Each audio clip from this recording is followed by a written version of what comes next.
গতকাল আমরা নারদ ভক্তি সূত্রে ভক্তি সপ্তম সূত্র সা ন কাময় মানা নিরোধের উপত্যা এই প্রসঙ্গ কিছুটা শ্রবণ করেছি।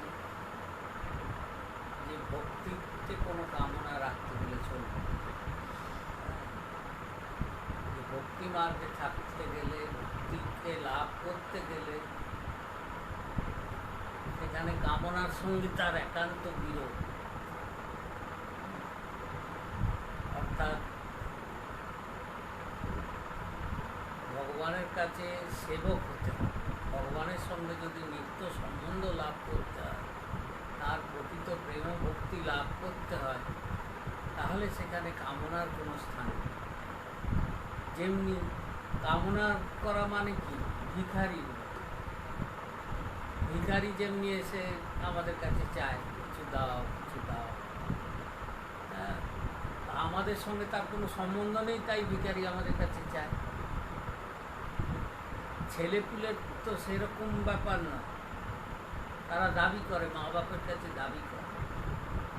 তেমনি আমরা ভগবানের সন্তান, আমরা তার কাছে কেন চাইতে যাব? আর এখানে দাবির প্রশ্ন আসবে না, কেননা আমরা যদি তার সেবক হতে চাই, সেবকের ধর্ম নয়, সেবকের একমাত্র ধর্মই হচ্ছে যে তার স্বামীর ইচ্ছাতে ইচ্ছাকে মিলিয়ে দেয়। অর্থাৎ তার ইচ্ছাই আমাদের জীবনে প্রতিফলিত। তার কাছে কিছু চাইবার জিনিস থাকে, তার কাছে চাইব কেন? আর যখন আমরা তাকে, সে ভগবানকে হোক, গুরুকে হোক, আমরা যদি অন্তর্যামী মনে করি,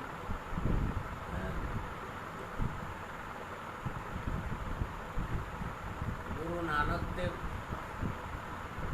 তার বাণীতে এক জায়গায় বলেছেন,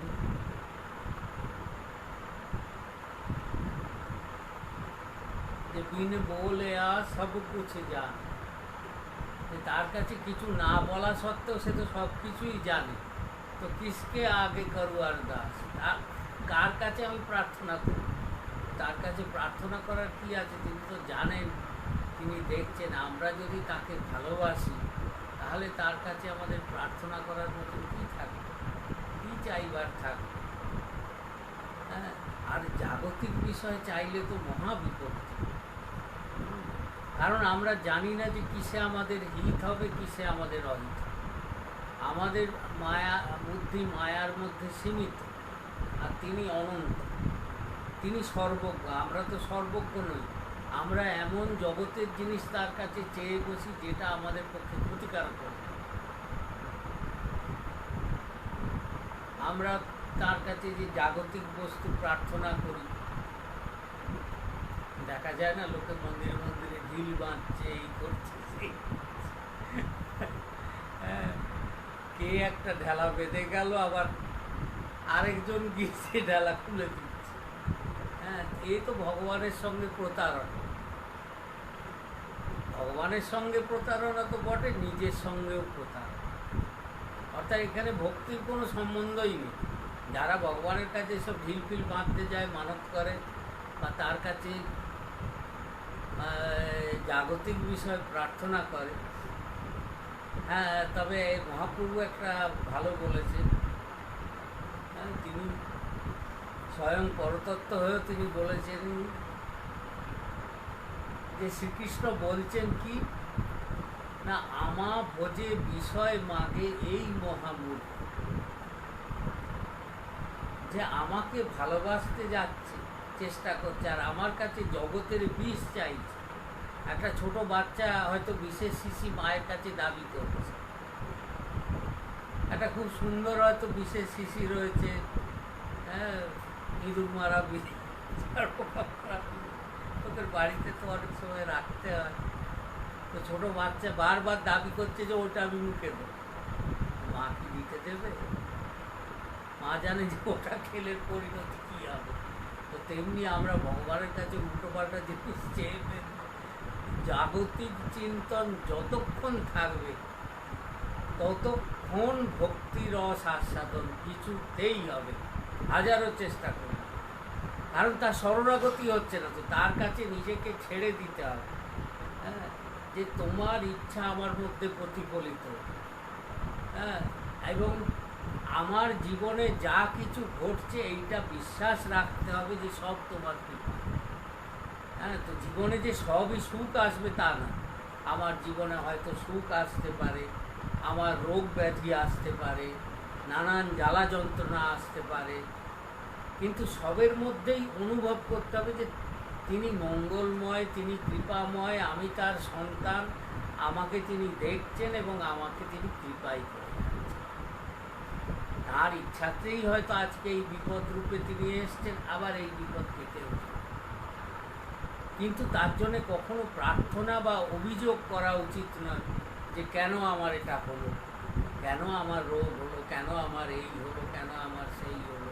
আর এই সব বিষয়ে যদি কেউ ভগবানের কাছে বা গুরুর কাছে প্রার্থনা করে, জাগতিক এইসব বিষয়, বুঝতে হবে পরমার্থ মার্গ থেকে সে মানে নার্সারি স্তরেও সে পৌঁছাতে পারে যারা এরকম প্রার্থনা করে। কারণ ভক্তির মার্গে ঢুকতে গেলে প্রথম শর্ত হচ্ছে ন কাময় মানা, কোনো রকম কামনা থাকতে চলবে, জাগতিক কামনা তো নয়, এবং সর্বোপরি কামনা হচ্ছে মুক্তি। সে কামনাও থাকলে ভক্তির আস্বাদন করা যায়। আবার তারও উপরে একটা ব্যাপার আছে, সেটা হচ্ছে ভক্তি মার্গে যদি ভগবত সম্বন্ধীয় কামনা করা যায়, অর্থাৎ আমার জাগতিক কোনো চাহিদা নেই, জগতের কোনো বস্তুর প্রতি আকর্ষণ নেই, কিন্তু আমি শ্রীকৃষ্ণের রূপ দর্শন করতে চাই, শ্রীকৃষ্ণের বংশীধ্বনি শুনতে চাই, তো এই যে কামনা, কেন তার রূপ দর্শন করতে চাই না, আমার জীবন জুড়িয়ে যাবে, হ্যাঁ, আমার নয়ন জুড়িয়ে যাবে তার একবার শ্রীমুখখানি দেখতে পাবে। এটাকেও কিন্তু ভক্তি বলে মানা হয়েছে, কিন্তু সকাম, যেহেতু এতে কামনা আছে যে চাই। কেন? এইরকম যদি সিদ্ধাবস্থায় হয়, হ্যাঁ, যখন সে একেবারে তার কাছে পৌঁছে গেছে, তারপর যদি তার মধ্যে এই কামনা, তারপরেও মানে দর্শনের পরেও যদি এই কামনা আসে, তাহলে তার ক্ষতিকারক হবে। কিন্তু সাধক অবস্থায় যদি এই রকম কামনাও থাকে, সকাম ভক্তিও থাকে, অর্থাৎ ভগবত সম্বন্ধী কামনাও থাকে, তাও কিন্তু সাধকের পতনের কারণ হয়ে যেতে পারে। কারণ কি, কেউ হয়তো চাইছে শ্যামসুন্দর আমাকে একবার দেখা দিন, খুব তার জন্য কাঁদছে, দিনের পর দিন কেঁদে যাচ্ছে, কিন্তু শ্যামসুন্দরের দর্শন হচ্ছে। কারণ শ্যামসুন্দরকে তো জোর করে ধরে আনা যাবে না, তিনি অকারণ করুন, তিনি যখন বুঝবেন কৃপা করে নিজেই আসবেন। এমন কোনো সাধনা নেই যার জোরে, যার বলে তাকে আকর্ষণ করে আনা যায়। তা এখনো অপেক্ষা করতে করতে ধৈর্য ধরতে হবে, দৃঢ়তা রাখতে হবে যে হ্যাঁ, তিনি কৃপা করবেন, হ্যাঁ, মনের মধ্যে এই ভরসা রাখতে হবে। কিন্তু সাধক অবস্থায় যদি এই রকম কামনা কেউ করতে থাকে, বেশ কিছুকাল সাধন করলো, করার পর দেখছে কিছু তো অনুভবে আসছে না, তখন তার মনে করে দূর সকাল কিছু তো হয়নি। শ্যামসুন্দরের ওপর আরোপ করে দেবে যে না, তিনি ডাক শোনেন না, তিনি ভক্তের ডাক শোনেন না, অর্থাৎ সকাম ভক্তি সাধককে আবার পতনে করে দেবে। সেই কারণে সকাম ভক্তি দৃষ্টান্ত আছে, কুব্জার ছিল সকাম ভক্তি, কিন্তু আমাদের লক্ষ্য কুব্জা না, তার সাধারণই গতি। সেইভাবে আমাদের চললে হবে না, আমাদের আরও এগিয়ে যেতে হবে। ব্রজগোপ সর্বোচ্চ কক্ষার যে ভক্তি, নারদ যে ভক্তির কথা বলেছেন, যথা ব্রজগোপিকা নাম, তো সেই ব্রজগোপীর ভক্তি যে নিষ্কামা ভক্তির চরম পর্যায়, যে যেখানে কামনা আছে, নেই তা নয়, আছে, কি চাই আমরা, তার সেবা চাই, আর কিচ্ছু চাই। হ্যাঁ, অর্থাৎ গোবিন্দ যদি আমার সামনে দাঁড়িয়ে থাকে, হ্যাঁ, সবচেয়ে সুন্দর দৃষ্টান্ত মহাপ্রভু দিয়েছেন তার শিক্ষাষ্টকের শেষ শ্লোক অষ্টম। মহাপ্রভু শিক্ষাষ্টকে বললেন কি, আশ্লিষ্য বা পাদরতুম বিনষ্টুম না মদর্শনাম মর্ম হতাং করোতু বা যথা তথা বিদধাতু লম্পট মৎ প্রাণনাথস্তু না। মানে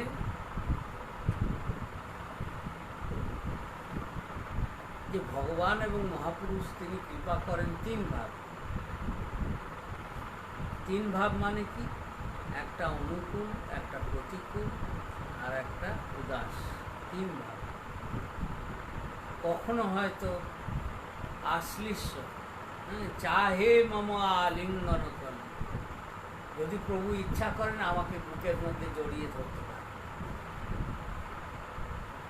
তা আমি তখন ভাবছি তিনি অনুকূলভাবে কৃপা করছেন, আমার প্রতি খুব প্রসন্ন আছে, অনুকূলতায় হচ্ছে কৃপা।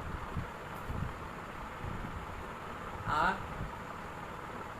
পাদরতাং বিনষ্টুম চাহে মম প্রাণ অনহি হর, ইচ্ছা করলে আমাকে মেরেও ফেলতে পারে আগে, এটা হলো প্রতিকূল কৃপা। আর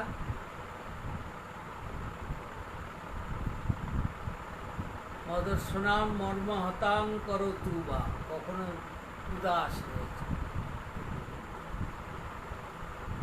চাহে জি ভর কর তর পাল,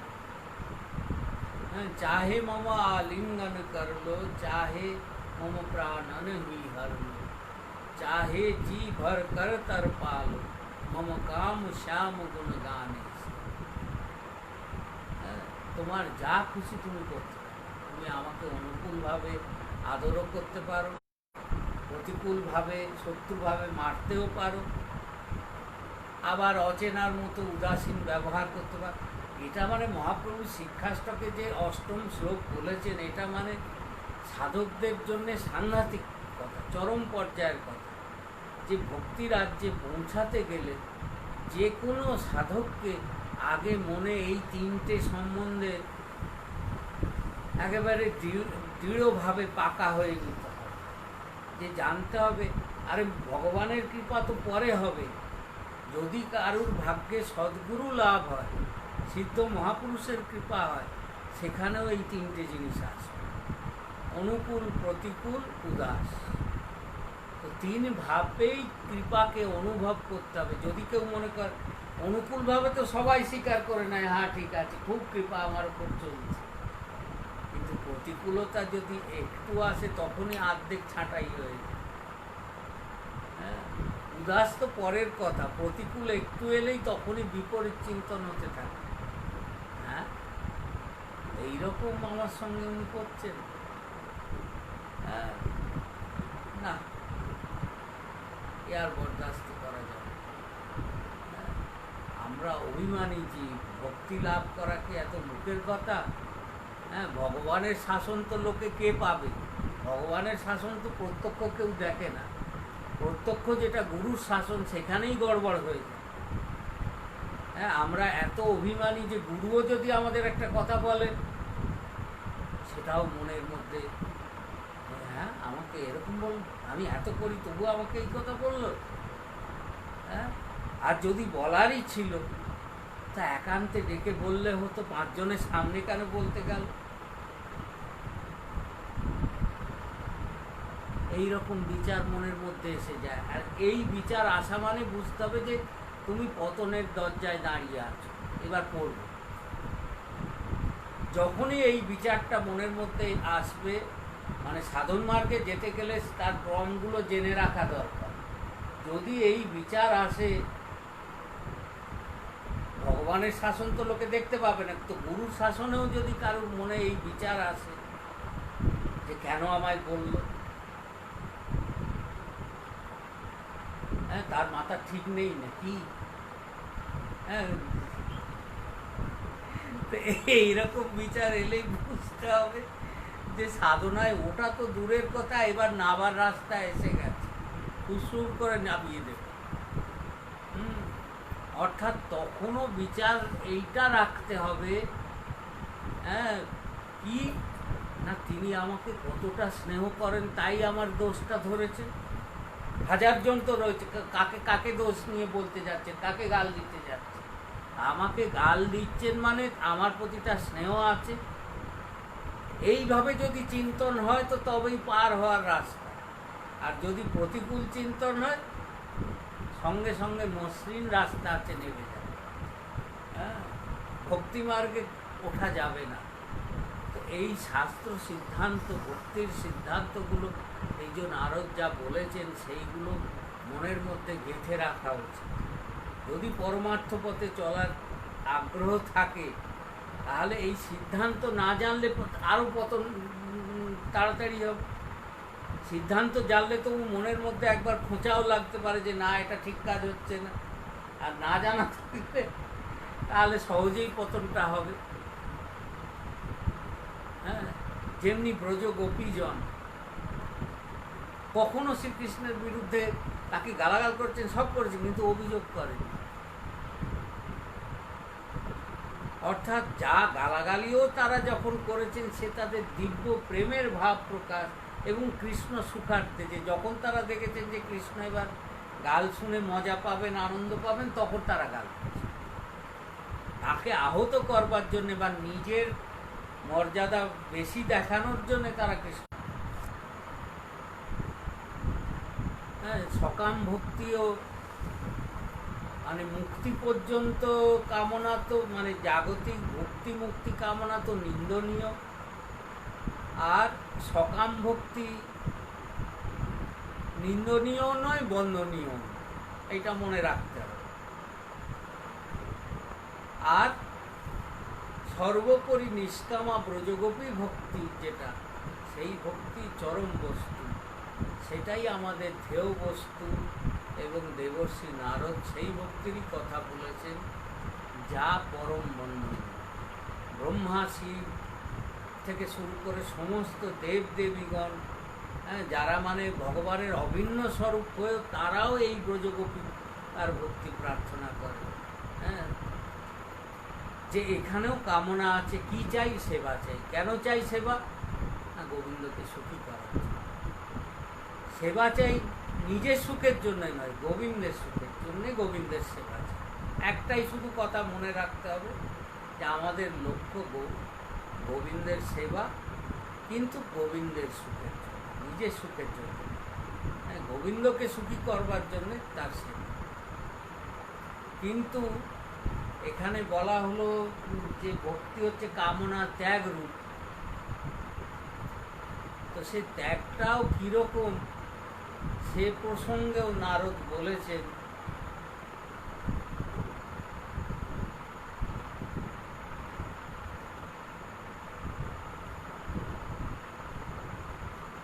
যে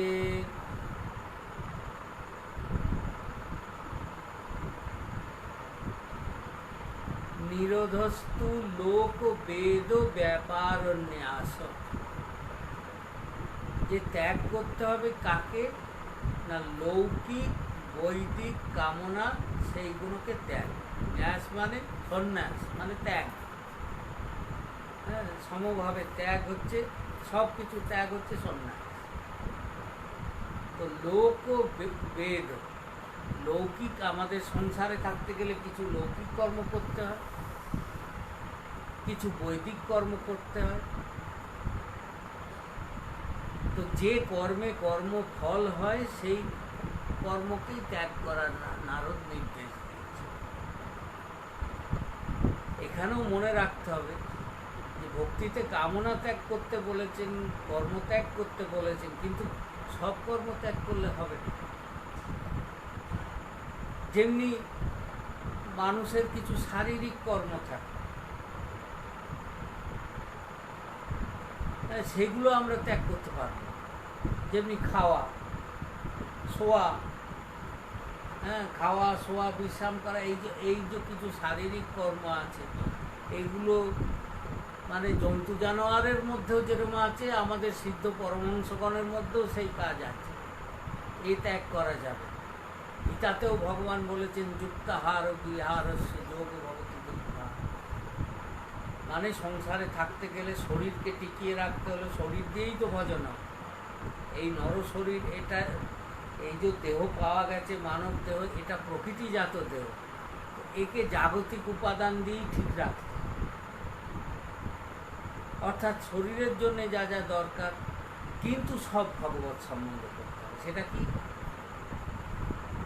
না, শারীরিক ক্রিয়াতে আমরা, শারীরিক ক্রিয়ার প্রতি বেশি আসক্ত হয়ে আমরা মায়ায় আরো জড়িয়ে। এখানে ভাগবত ধর্মে দেখা যায় যে উদ্ধব ভগবানকে বলছেন যে দেখো গোবিন্দ, তোমার প্রসাদ নিয়ে, তোমার প্রসাদ গ্রহণ করব, তোমার প্রসাদী কাপড় পরব, তোমার প্রসাদী মালা পরব, তোমার প্রসাদী সুগন্ধ অঙ্গে লাগাবো, সব কিছু তোমার প্রসাদ গ্রহণ করে তোমার মায়াকে আমরা জয় করব। অর্থাৎ জাগতিক যেসব ক্রিয়া আমাদের অপরিহার্য শরীরের জন্য, শারীরিক ক্রিয়া, সেগুলোকেও ভগবত সম্বন্ধে যুক্ত করে দিতে হবে। অর্থাৎ খাবার খাবো কি, ভগবানের প্রসাদ। রান্না করছি কি জন্যে, নিজে খাবো বলে নয়, ভগবানের জন্য, ভগবানকে সমর্পণ করে তার প্রসাদ খাবো। এই যে কাপড় পরছি, এই প্রভুর দেওয়া জিনিস, প্রভুর প্রসাদী দান, প্রভুর প্রসাদী কাপড় পরেছি। সাজ গোজ যা করছি সব কিছু প্রভুর প্রসাদ। তো সর্বদা যেন প্রভু, এমনকি ঘুমাচ্ছি সেও প্রভুর জন্য।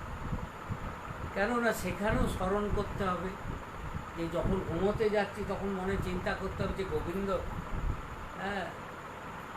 এই যে শোবো, ঘুমের মধ্যেও তুমি এসো, যেন শুয়েও স্বপ্নেও তোমাকে দেখতে পাই, যেন তোমার নাম রূপ গুণ লীলা ধাম, তোমার সাধু সন্ত, এর বাইরে আমার মনটা যেন না যায়, স্বপ্নের মধ্যেও যেন তোমাকেই আমি দেখতে পাই। তো এই যে ঘুমের মধ্যেও যদি আমরা চিন্তন করি, যে ঘুমানোর একটা শারীরিক ক্রিয়া, তার সঙ্গেও যদি চিন্তা করি যে এটাও ভগবানের সেবার জন্যে হবে, তার সুখের জন্যে হবে, তাহলে সেটাও ভগবত। এইভাবে প্রতিটি ক্রিয়াকে ভগবত সম্বন্ধে জুড়ে নিতে হবে। আর লৌকিক বৈদিক কর্ম যা আমাদের আরও বন্ধনে ফেলে, কর্মফল উৎপন্ন করে, সেটাকে আরও ত্যাগ করতে বলেছে। তবে কি লৌকিক কর্ম মানে শরীর ধারণের জন্যে, কারুর জীবনে বেঁচে থাকতে গেলে তার কিছু কাজকর্ম করতে হবে, কিছু অর্থোপার্জন, মানে যাতে তার খাওয়া দাওয়া চলে, এরকম একটা বন্দোবস্ত রাখ। তাও সেটা শুধু শরীর রক্ষার, যে শরীরের জন্য যতটুকু দরকার ততটুকু আমি করবো, তার বেশি।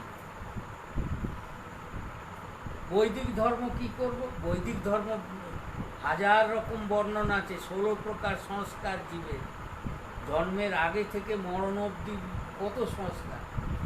এখন কারোর হয়তো মা বাপ মরল, মা বাপ হয়তো খুব ভক্ত লোক, তারা এমনি বৈকুণ্ঠে চলে গেছে কি গোলকে চলে গেছে, ভগবানের ভক্ত, কিন্তু বৈদিক কর্ম হচ্ছে কি শ্রাদ্ধ কর্ম। কেউ মরে গেলে কি করে? শ্রাদ্ধ কর্ম। শ্রাদ্ধ কর্ম করে কেন না, শ্রাদ্ধ কর্ম মানে শ্রদ্ধা জানায়, এবং সেখানে শ্রাদ্ধ কর্মে যে বেদমন্ত্র উচ্চারণ হয়, সেই বেদমন্ত্রেরও গতিবিধি কতটা না, যাতে এই জীবাত্মা স্বর্গে যেতে, স্বর্গে গিয়ে সুখ ভোগ করতে পারে। হয়তো কেউ গোলকে গেছে আর আমি শ্রাদ্ধ করছি, তাকে করে মন্ত্র পাঠ করছি যে এ স্বর্গে, আরে চুল হয়ে যাক, তাতে কী হল? এখন না করলে লোক সমাজে একটা লোকে বলবে, যারে আমি জানি আমার মা বাবা হয়তো পরম ধাম লাভ করেছে, আমার সে অনুভবে এসেছে, কিন্তু লোক সমাজে থাকার জন্য যদি আমি না করি, তখন বলবে দেখো বাবা মায়ের পয়সাগুলো তো হজম করতে পারবে, তারা যা রেখে গেছে সম্পত্তিগুলো হজম করতে পারলো, আর শ্রাদ্ধের বেলায় করলো না, তো কী দরকার? ওই যতটুকু না করলে নয়, কোনো রকমের সামলে। মানে নারদ বললেন কি, বৈদিক কর্ম, লৌকিক কর্ম যতটুকু না করলে নয়, এই বুঝে করে নিয়ে মনটা রাখতে হবে কৃষ্ণ। এবং কর্ম করলেও প্রতিনিয়ত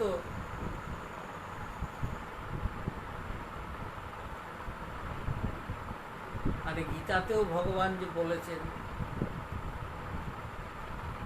যে যা কিছু করো আমাকে সমর্পণ, তাহলে তুমি আর বন্ধনে পড়বে না। অর্থাৎ আমরা করি কি, যখন কর্ম করি আমরা নিজেরা কর্তা হয়ে যাই, কর্তা হলেই তখন কর্মফল। কিন্তু এই লৌকিক বৈদিক কর্ম করতে গিয়ে সংক্ষেপে করে যদি আমরা কর্তা না হই, কর্তৃত্বই আমাদের মনে অভিমান এনে দেয়, যাও আমি কি কম নাকি, আমি এত করতে পারি, আমার কি ক্ষমতা কম। হ্যাঁ, এই প্রসঙ্গে মহাপুরুষরা একটা সুন্দর দৃষ্টান্ত দিয়েছে।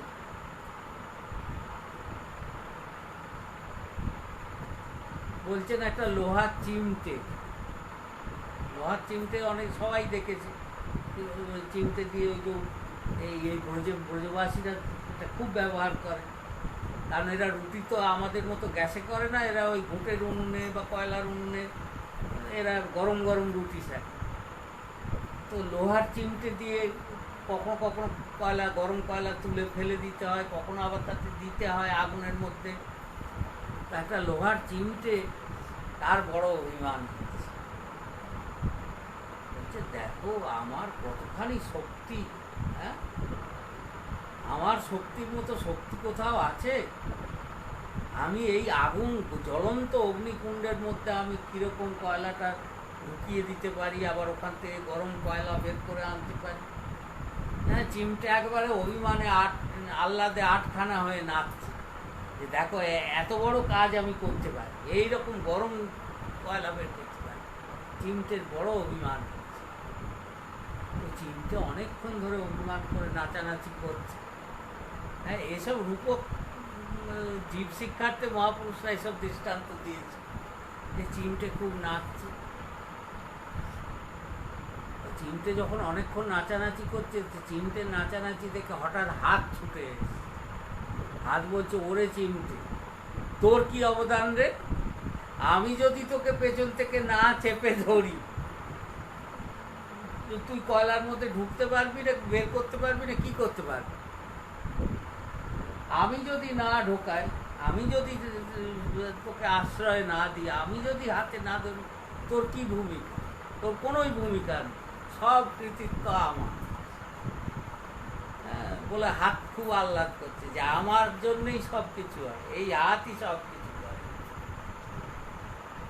হাত যখন বেশ অনেকক্ষণ লাফালাফি করছে, হাতের নৃত্য দেখে তখন মন বলছে, ওরে হাত, তুই কি করবি? তুই তো এমনি ঘুমোস যখন একেবারে অচেতন হয়ে হাত পড়ে থাকি, আমি যদি তোকে প্রেরণা না দিই আর বুদ্ধি যদি, অর্থাৎ মন আর বুদ্ধি দুয়ের যদি পরিপূর্ণ সংযোগ না হয়, হাতে তোর কি ভূমিকা রে? হাত তো আমাদের এমনিই রয়েছে। মন যদি করে যে হ্যাঁ এবার রুটি করবো, চিমটে উনুনে দিতে হবে গরম কয়লা, তখন তো হাত চিমটেকে ধরবে। মন বুদ্ধি যদি ক্রিয়া না করে তাহলে তো হবে না। তখন মন বুদ্ধি তারা এসে বলছে, দেখো আমাদেরই তো আসল কৃতিত্ব, চিমটের কি কৃতিত্ব? মানে একটা কাজে কত তার দাবিদার বেরোচ্ছে। তারপর মন বুদ্ধিকে বলা হয়, তখন আত্মা এসছে, বলে ওরে মন বুদ্ধি, তোরা তো জড় রে, আমি আছি বলেই তবে দেহ সব কিছু চেতন। বলে সব একটা মরে গেলে তখন মন বুদ্ধি কি?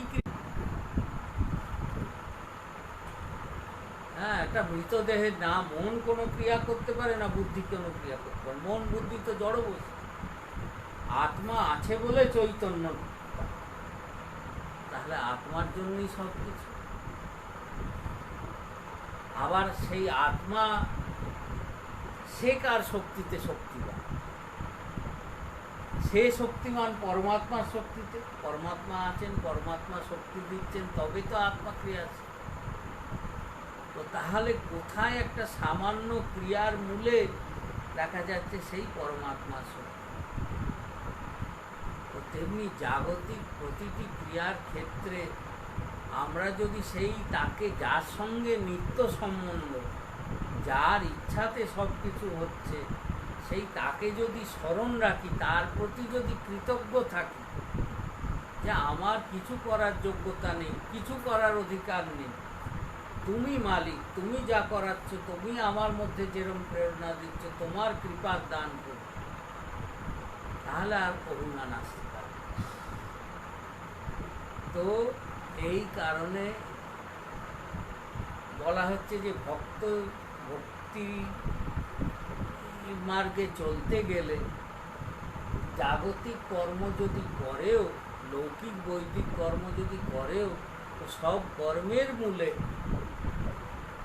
যার করুণা, সেই তাকে চিন্তন করে তার সঙ্গ ছাড়া হলেই সে কর্মটা বিকর্ম, অকর্ম, অকর্ম তো না, বিকর্ম হয়ে যায়।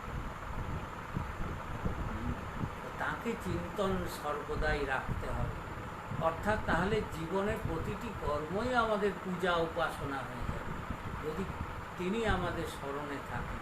তাকে স্মরণ করে লৌকিক, বৈদিক এবং শারীরিক তিনটে কর্মই করা যেতে পারে তার প্রসাদে। এখন লৌকিক বৈদিক কর্ম যেটা ত্যাগ করতে বলেছেন, যেটা ফল হয় সেটা ত্যাগ করতে বলেছেন, শারীরিক কর্ম ত্যাগ করতে বলেন। তো এর পরবর্তী সূত্রে দেবর্ষি নারদ বুঝিয়ে দেবেন যে সঠিক কোনটা ত্যাগ করতে হবে আর কোনটা গ্রহণ করতে হবে, সেটা আমরা পরে আবার আগামীকাল যদি রাধারানীর কৃপা হয়, রাধে রাধে।